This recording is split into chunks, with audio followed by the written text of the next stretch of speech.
আসসালামু আলাইকুম। এই দেখেন আমরা একটা লাইন করতেছি, সরেস লাইন 10 ইঞ্চি। এই যে জায়গাটা দেখেন 10 ইঞ্চি লাইন, বাথরুম করবার দিয়া কুয়া ভাঙ্গা পড়ে আছে।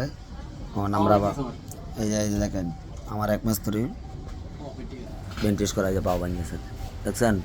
এখন নতুন করে আমরা লাইন তৈরি করতে দিয়ে দেখেন কতটা দেখি। এই যে দেখেন, এই যে দিকে ভাঙ্গা দেখি দেখেন। এই দিক দিয়ে আমরা 10 ইঞ্চি লাইন কীভাবে ফালতে হইব আমরা যোগাযোগ করবেন। আর এই যে দেখেন আরেকজন উদ্ধার বানিয়ে বসে রয়েছে দেখেন, এলা হাসি নাকি মুসকি মুসকি হাসি। এই দেখেন কত চিপায় আমরা ঢুকতে দিই। যে এটা হলো ওয়াশরুম। এই যে এই জায়গাটা আমাদের ডাবছে, এই জায়গাটার মাথায় পড়ে এই লোকটার ফায়দা ভাঙছে।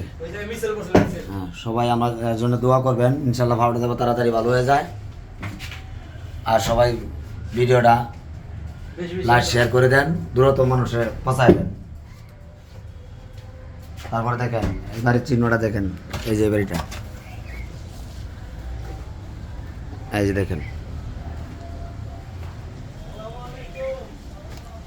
এই যে সবাই চিনে রাখেন।